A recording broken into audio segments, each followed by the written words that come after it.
I'm making a video on how to use Anki. So the first thing is you want to load up your deck by going to import, and then you'll import your, Anking deck and your ECE deck. And then that might take, a little while for all of the pictures to load and everything. But once you have that, there's a couple of things that I think you should do. So we'll open up the browse window first. So the browse window is basically how you look at and edit your cards. Okay. And I'll just go through this sidebar here. So I never really look at the today thing, but this subheading is basically what cards you have to do today.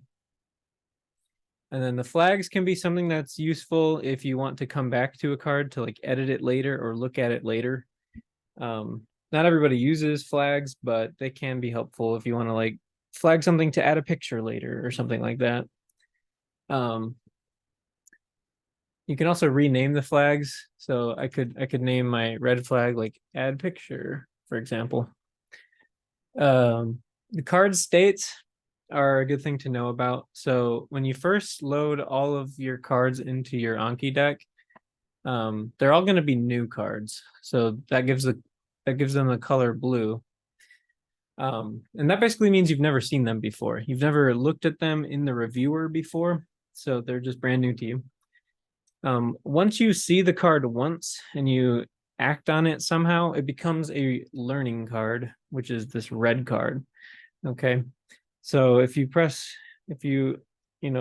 show the backside of the card and then press again or good on it, it becomes a learning card. Okay. Once the card has had good clicked on it a couple of times, depending on your settings, that might be like 2 times, 3 times before it turns into this. It's going to turn into a review card. Okay, and a review card is a green card. And that just means that you've pressed good on that card a couple of times. So you probably know what's on the backside decently well. Okay. Suspended cards are cards that are not available for you to look at / review / see for the first time. So they're cards that are just taken out of your queue. Okay. And it's good to suspend cards based on where you're at with your education. So for example, you probably want to suspend all of the Gal Capstone 2 cards because you haven't started Gal Capstone 2 yet. So you can just click on Gal Capstone 2 down here by a tag, and then you can select all and choose to toggle suspend. Okay. And that'll turn them yellow. And then you can do the same thing with Gal Capstone 3. Okay. And in fact, you could just go to the entire ECE deck and suspend all of them. That's probably what I would recommend you do. Okay, so let's see here. It's a little bit slow because there's a lot of cards. Okay, and then you'll want to go back through to Gal Capstone 1 and just unsuspend those ones. You probably want to leave any like labs that you haven't done yet. You want to leave those cards suspended. And then you can unsuspend, IBL week 1, IBL week 2. I think you guys are in week 2 now, or 3 maybe, I don't know. Just suspend through the current week that you're on, and then everything else will stay as a suspended card. I would probably leave step 1 deck. I would probably leave it unsuspended. I would leave every card unsuspended, and I wouldn't necessarily suspend the step 2 deck, but what you'll want to do is open up the Anking step 2 deck right here and suspend all of those cards. Okay. The reason I say to do it this way, as opposed to doing it by tag down here, is that some of the step 1 cards have a step 2 tag in them, in addition to having step 1 tags. So you don't want to do it by tag. So, you see that there's about 12,000 cards in the step 2 deck, but there is, let's see, 20,000 cards with a step 2 tag. So that's 8,000 step 1 cards that also have a step 2 tag. Okay. So you just want to suspend the step 2 deck. That way you won't have to be worrying about that. And then you'll unsuspend it later after you take step 1, presumably. Okay. And then, so that's the suspending cards. A buried card is a card that you decide you don't want to do today and you want to save it for tomorrow. So it's basically going to suspend it for until 4 a.m. the next day. For example, you might want to bury a card if you feel like you're doing too much of the same card and you're not really testing yourself while you're reviewing. So if you're like, oh, I've done 10 different HPV cards today, I better bury this 11th card because I'm really not getting anything out of it. You can bury it until the next day. Okay. And then as for decks, one thing that I recommend you do, there's note types is just explaining to you, how to use these cards. I'm going to just go ahead and delete these and you can feel free to do the same. The Anking deck comes preloaded with step 1 and step 2 decks. What you'll want to do is combine all of the step 1 decks into just one deck that says step 1. Okay. So LOL not a cop, Zanki, just basically go to step 1, select all, and click change deck. Okay. So you can right click and then there's a change deck button at the top and just change those all to a deck called step 1. And the reason you want to do this is because by default, Anki is going to load cards by their deck alphabetically. So you're going to be doing all of the bugs cards first. And that's not necessarily something that's good to do. You want the cards to be pulled at random from all of the step 1 content, right? You don't want to be studying bugs all the time if it's not a bug week. Okay. So you just want to combine all the step 1 cards, and then that should leave me with 0 cards in any of these sub decks right here. Okay. And I've just moved them all into this deck right here, down here. Okay. So I'm actually going to delete this. Oops.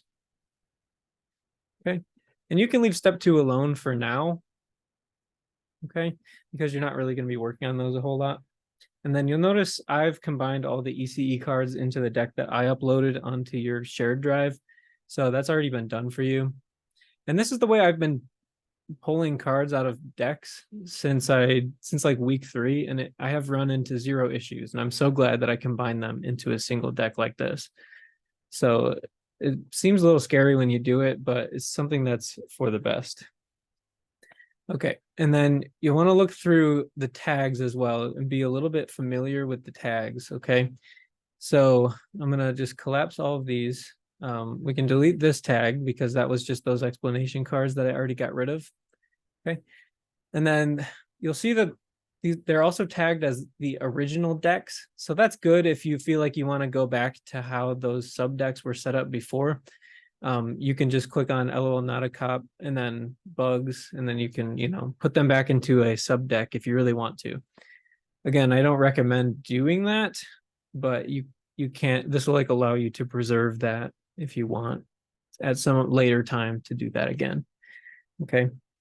And then you want to focus on step 1 cards, right? So if we open up this Anking step 1 version 11 tag right here, we'll see all these different resources. Okay. So flag these cards. I probably wouldn't delete any of these cards. In my experience, they're still good. So I actually get rid of this tag. Farm extras, potential duplicates, sketchy path ads, and temporary aren't really things that I worry about a whole lot. You might want to make sure you don't have duplicates, and there's not that many of these. So at some point it might be beneficial to go through them all and make sure you don't have, 2 of the same card. So Yeah. And then they've got it tagged by Amboss, Boards and Beyond, Boot Camp, etc. So really what you'll want to do each week is figure out what your topic is and just open up those tags and create a little deck for the week. Okay, so let's say it's pharmacology week. What you'll want to do is open up the basic pharmacology cards under Boards and Beyond, and then put them into their own deck for the week. So let's say it's week 4. Okay. And you'll want to create one of these little weekly decks every week. Okay. And then we can open up Boot Camp. Maybe they have some farm videos. Okay, it doesn't really look like it. Costanza doesn't really have farm. This will have farm. So we open up the first aid cards, and first aid has these cards on pharmacokinetics, pharmacodynamics. So we can put those into the week 4 deck. If you're learning autonomic drugs that week, then it might be something worth putting into the deck.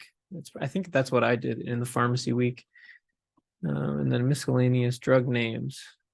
It might be good to start working on these in the pharmacology week. Okay.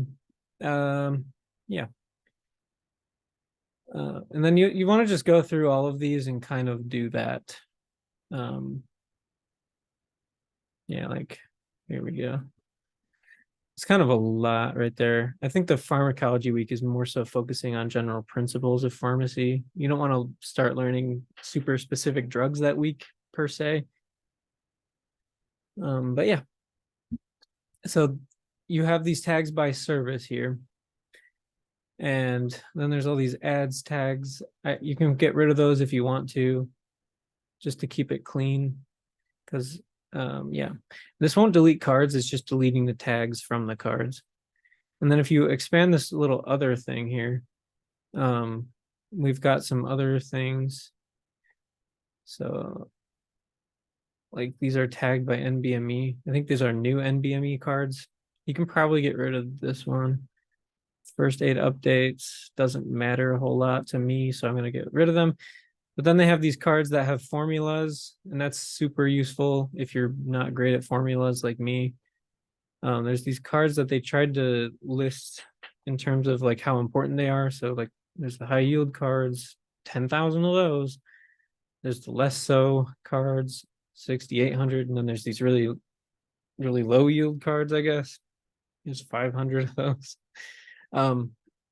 So if you ever want to just focus on like the super important stuff when you're doing your reviews, you can kind of select those, put them into their own subdeck, or you can reposition them, which I'll talk about later. So yeah, and then by system, if you really want to learn a certain aspect of neurology, you can do it like that. Okay, so that's how you kind of go through the tags. You can ignore the step 2 tags for now because you want to focus on step 1, especially in first year.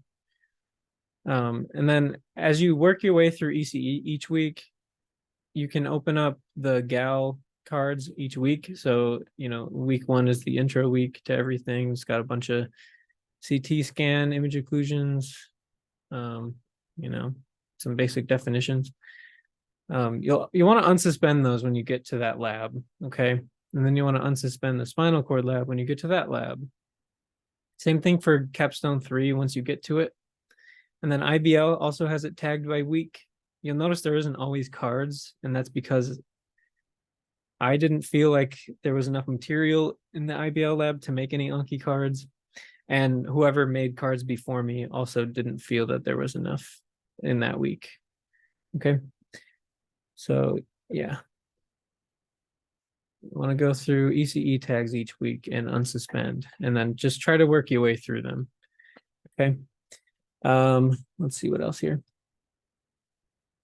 You'll also want to get sort of familiar with how to search. There's an Anki manual online that will teach you sort of how to search. So you can search, like if I want to find cards within, let's say within the Boards and Beyond videos on genetics, If I want to find, cards about breast cancer gene, BRCA, I can do that within the tag. And then I can also search by card state. So if I only want to see new cards, I can do that. If I want to see cards by a certain flag, I can do that. Okay. And that can let you kind of narrow down your results if you're like doing your weekly searches for cards, which is another thing I recommend you do. Yeah. So the other thing you want to do each week when you're making your little subdecks is search by term as well. Don't just do it by tag, because sometimes that'll leave things out.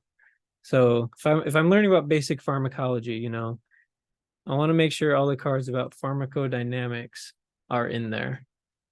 Okay, so we'll want to put this card in week 4. I want to make sure that volume of distribution is in there, right? So those are already in that subdeck, but I'd want to make sure that these get included in my weekly deck.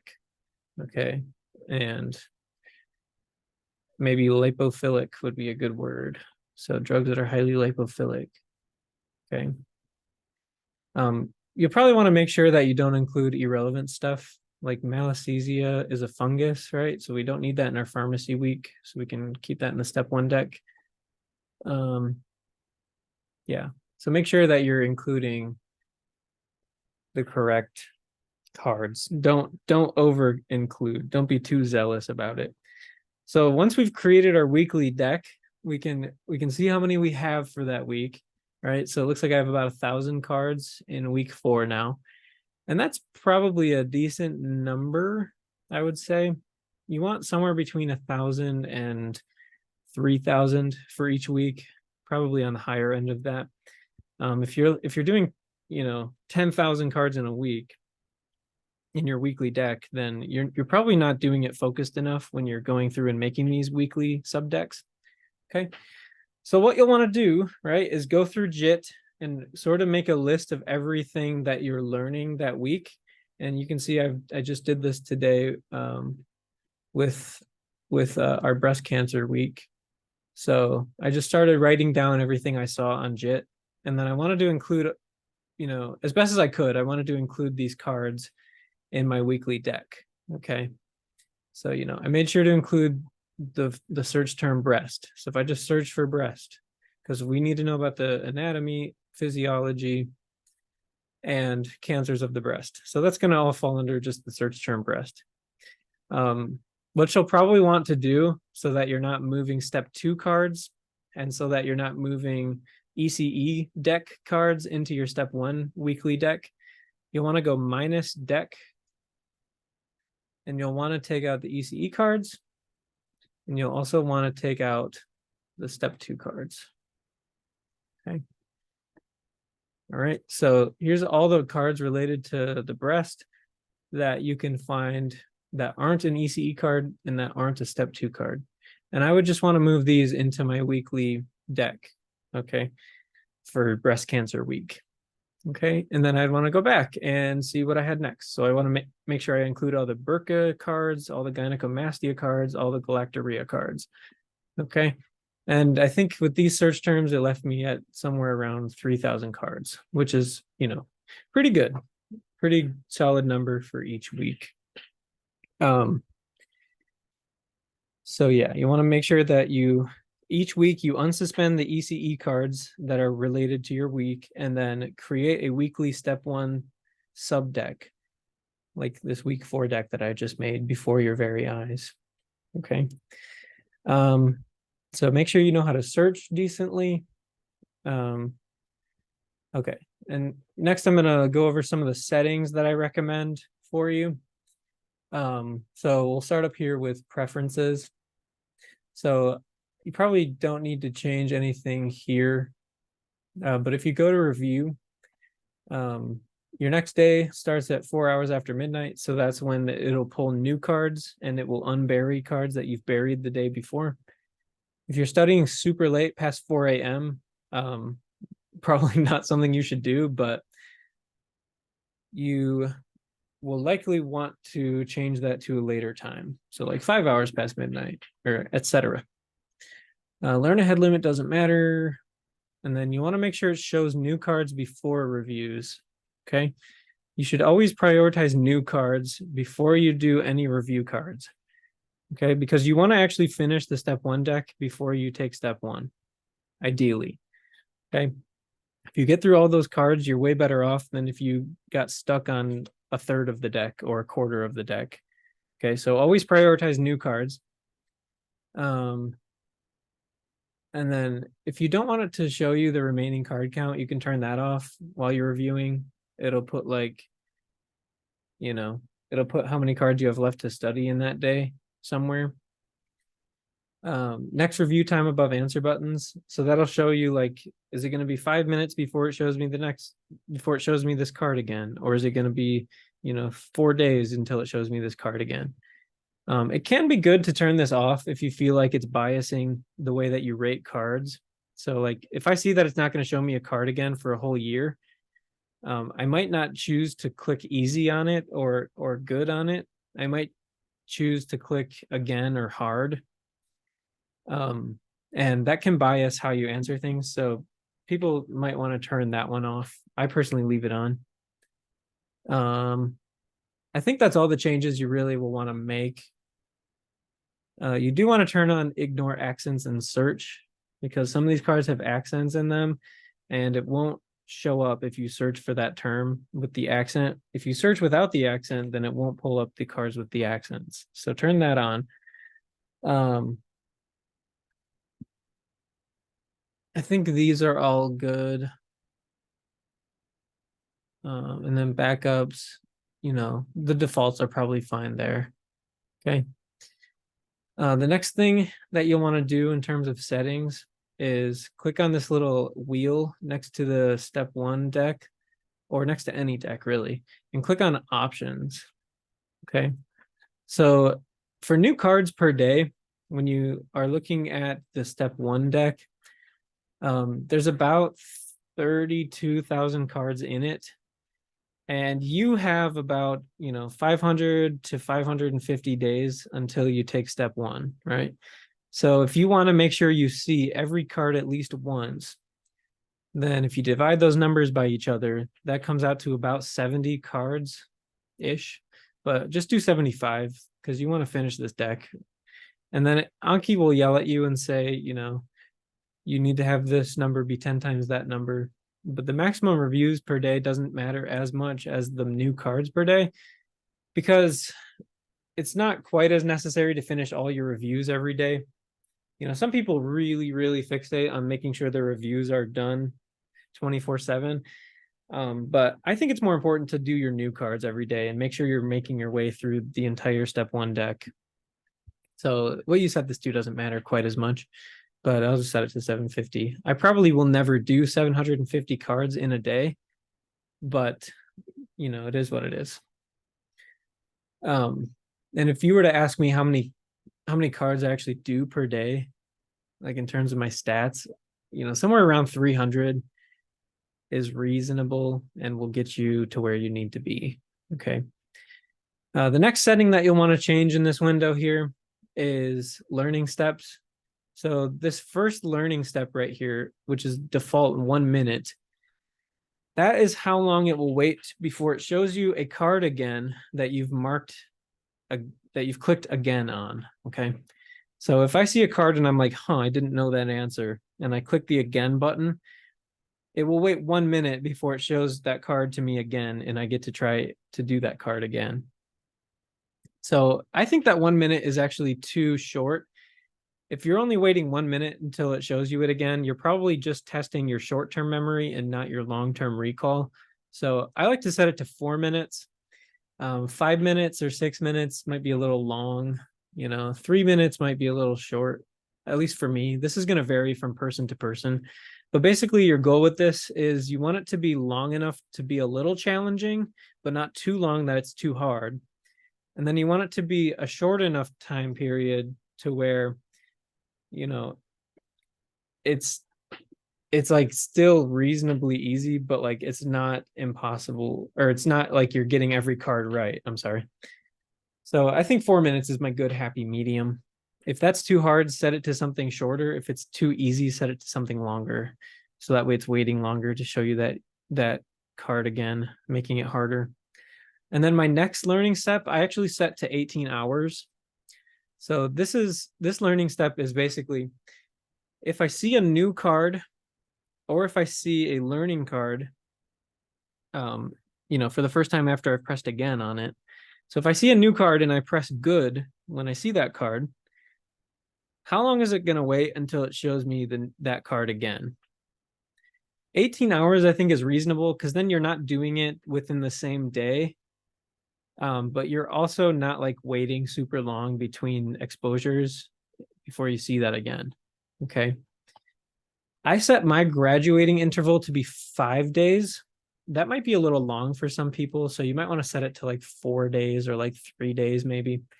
The graduating interval is once I've clicked good on a card once, and then it shows it to me again after 18 hours. What happens if I press good again? How long will it wait before showing me that card again? So this is how long between the second and third exposures to a card, basically, in days. So this is going to wait 4 days between the second and third exposures to that card if I've pressed good on that second exposure. I think 4 days is probably reasonable. The easy interval, you probably just want to set to a high number. I think 4 is pretty low. You don't generally want to be pressing easy on a card unless you know that you really don't need to review it. So I actually set it to 30 days. Because, if I'm pressing easy on a card, it's something that I don't need to see again for a good while. And I can sort of just forget about it for now. That doesn't mean I don't ever want to see it again, but I can go a while without ever seeing it.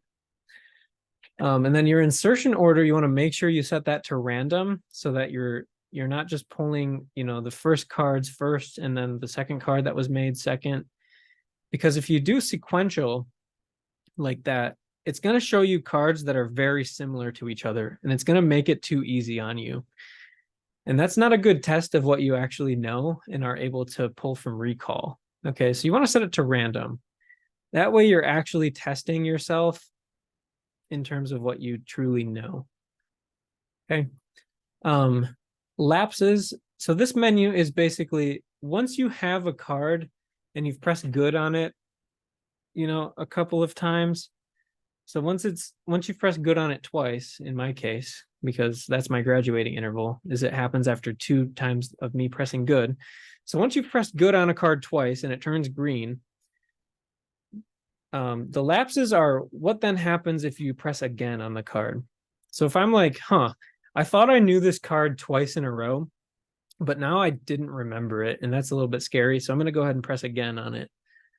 How long will it wait before it shows you that card again? And the other thing is it's going to change from a green card or a review card into a learning card or a red card. Okay. So how long is it going to wait until it shows you that card as a red card? I think 10 minutes is fine for this. The minimum interval is something that you don't really need to mess with a whole lot.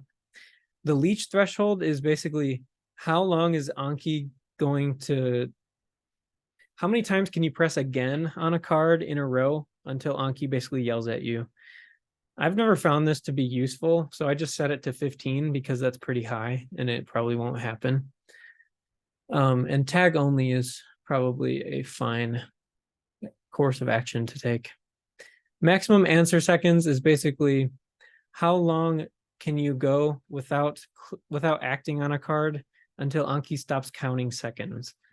Anki actually times how long you take to do each card. Not something I would stress out about at all. If you're a slow reviewer, that's totally okay in most situations. You still want to get through a lot of cards, but it just might mean that you spend a little more time in Anki. I'm actually pretty slow reviewer myself compared to a lot of people, and I think it's fine. Sometimes you got to just sit with that card and try to like digest it and think about it. And that's honestly a good way of like making sure that you understand and know that material. Okay. And And then the show answer timer is something you might want to do if you get super, stressed out about how long you're taking with each card. Again, not me, so I just leave this off, but you can turn it on if you want it to show you how long you're taking. You definitely want to turn on bury new siblings and bury review siblings. So this is going to hide cards until the next day if they're extremely similar to each other. So if you have two fill in the blanks in one card or two closed deletions, it's going to bury the second one until the next day. Okay. So you won't see that same card just with a different blank until the next day at least. So that's going to make it a little more challenging on you because you want to be using Anki to actually like learn stuff, not just to make the number go down and get through it really super fast. You want to use it as a true learning tool. So turning these on is going to allow you to do that. And it will make it a little more challenging, but it's for the best. I would probably recommend turning on don't play audio automatically. So that way, if you're in class and you're doing Anki, it doesn't just start, screaming out loud at you. And you can just leave that on. Anki will have a little play button if there's ever audio on a card. So you can just click on that when you're at home to do that. If you ever get a card with audio and you're like in class, just bury that card until the next day. By the way, skip question when we're playing answer. I would probably turn that one on. So it's not reading you the question twice when you go to the backside.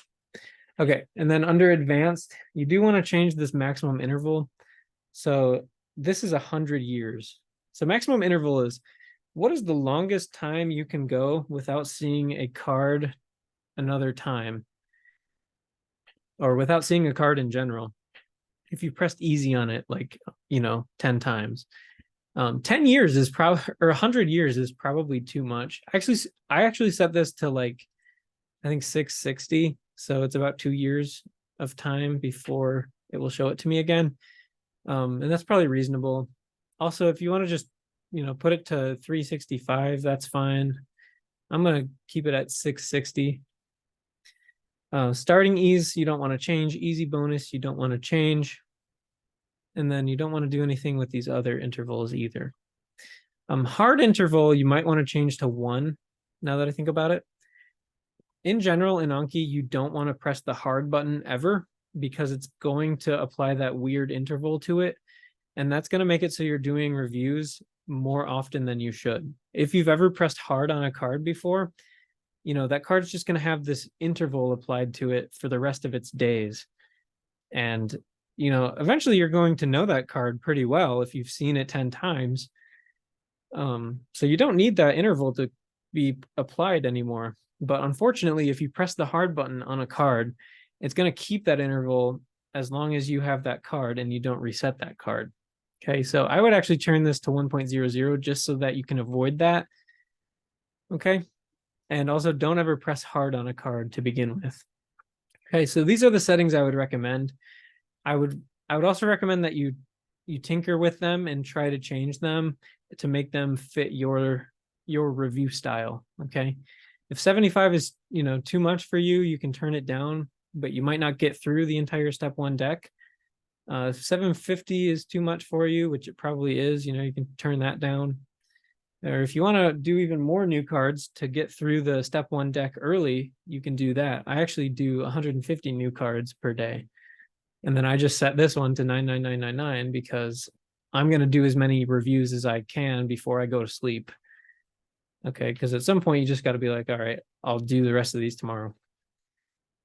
Okay, so those are the settings that I do, but probably not what I'd start with. I would start with 75 and 750. Okay. So those are all the settings that I recommend for Anki. So let's actually do some cards now. So what you'll want to do when you're doing your reviews is open up this little collapse icon and do your weekly deck every day. Okay, don't do just step 1 because that's going to pull all cards that exist in step 1. You'll want to do just your weekly cards to make sure that you're focusing your studying on your actual topics for that week. Okay, so let's go ahead and look at the reviewer now. So this probably looks a little bit different for everybody, because I have this custom background on here and I have these buttons that are changed down here. I'm gonna do an add-ons thing later, maybe. But you know, the general appearance is pretty much the same.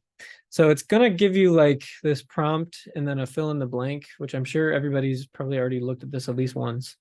But you basically just press show answer or press the space bar on your keyboard and it will show you that fill in the blank. So increased urinary frequency in pregnancy is due to beta HCG, which stimulates production of relaxin, which increases GFR by increasing renal circulation. If I didn't know that fill in the blank, I would want to make sure I press the again button, okay? But if I saw that and I was like, okay, I know what that means, or I know it, I knew this answer, then I'd press the good button. And if you're like, oh, yeah, I could do that in my sleep, then I'd press the easy button, okay? So I'm going to press the again button so that this card is going to show up later, okay? And I will just continue to do this here. So in blank order kinetics, rate of reaction is constant. So that's in zero order kinetics, right? So that's a good. And then I'm going to show you what happens now when an again card comes up, or a learning card, which is the red card down here. Okay. So I'm going to open up this deck again and it should show me that red card. Nope. Okay. We're going to have to wait an actual 4 minutes. So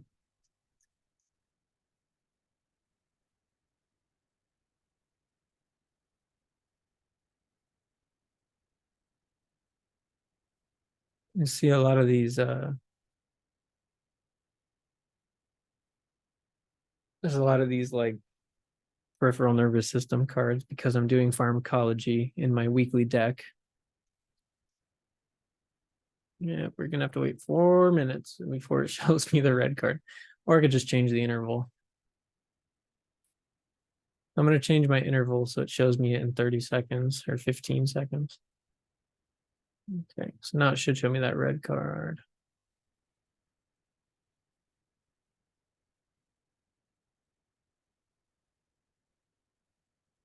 You see, as I press these again buttons,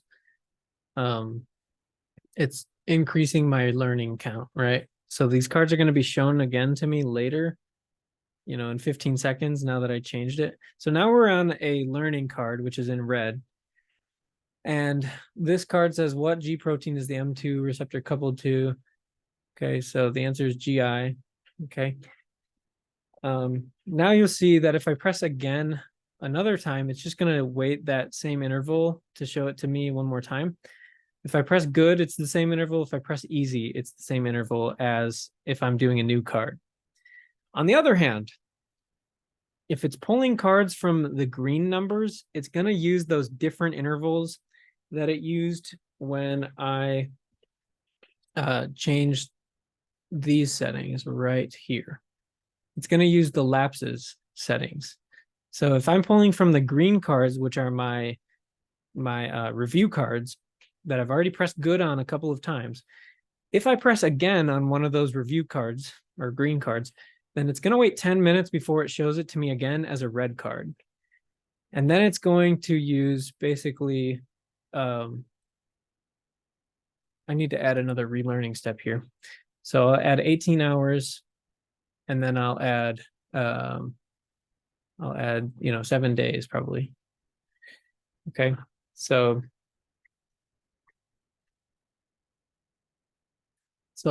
you want to actually, I'm sorry, I forgot some of these steps in here.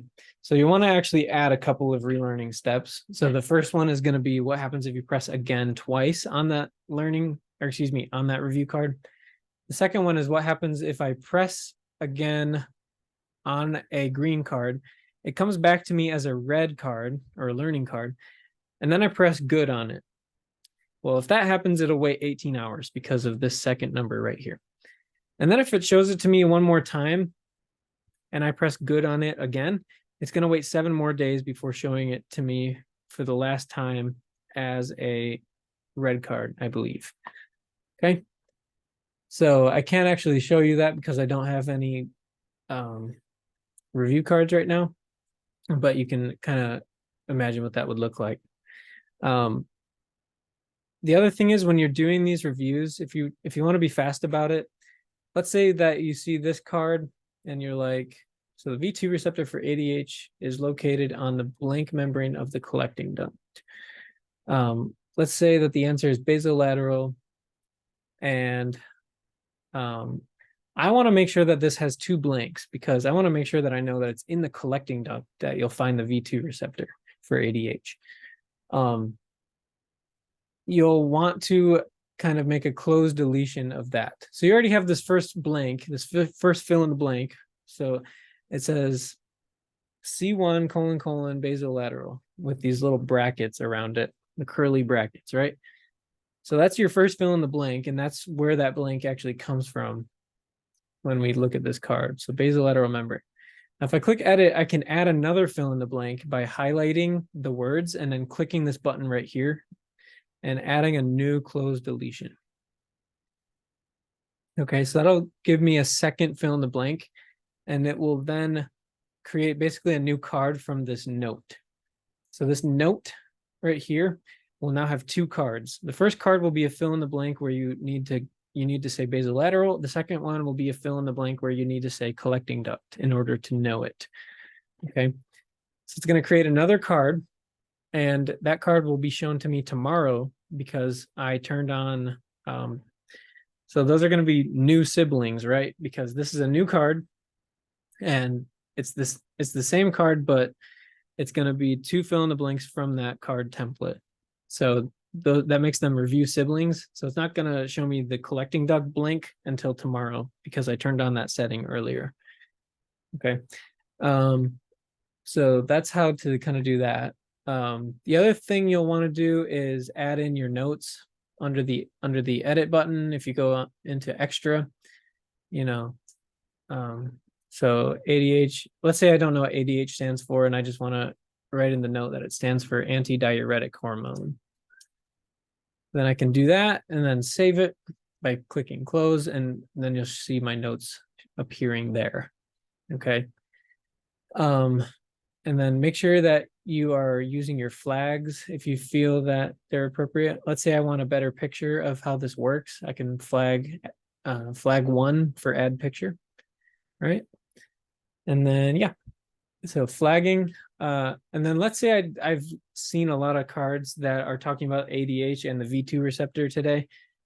Then I would probably want to bury this card so that it waits until tomorrow to show it to me.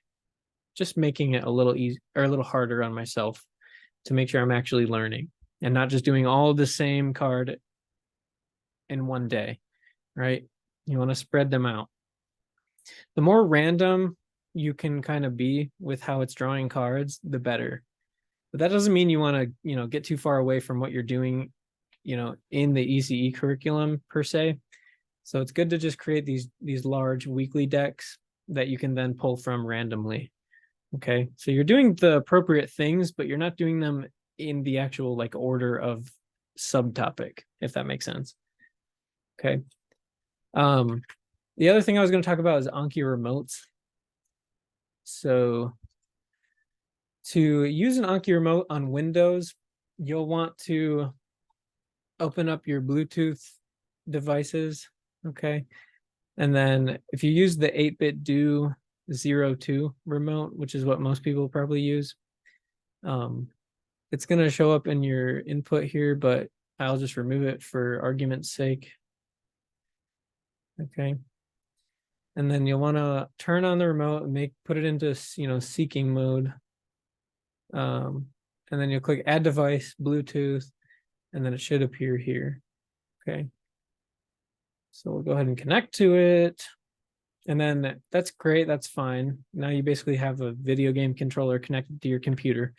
But what you need to do is convert the button presses into commands on your keyboard. So when I press the A button on my 0 to 8-bit do remote, if I press the A button, I probably want that to be, the button that reveals the blanks and also will press good for me. And so that would be like a spacebar press, basically. So what you'll want to do is install Joy to Key, which is a software that converts the button presses into keyboard shortcuts, okay? And this has actually been a little glitchy for me recently, so I don't know if this will work, but when I press a button on here, yeah, it's not working right now. So when I press the A button, which is my button 2 right here, normally it would like glow yellow in this program, and then I would know what button I'm pressing based on that. And if I press the B button, this little line right here would turn yellow. Okay. And this is a free software, by the way. So these would all normally say none, and I'd want to open up this right here by double clicking on it.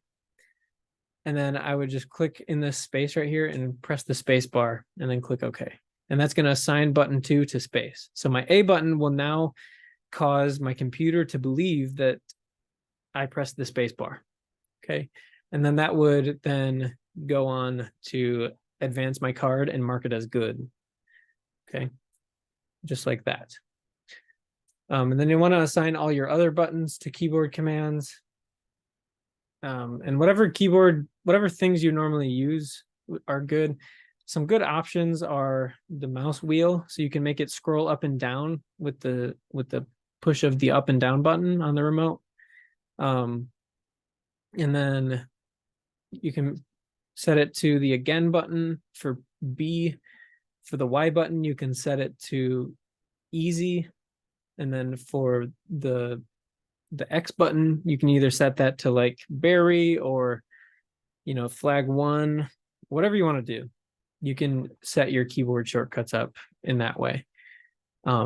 If you have any questions about that, feel free to reach out to me and I can help you set it up.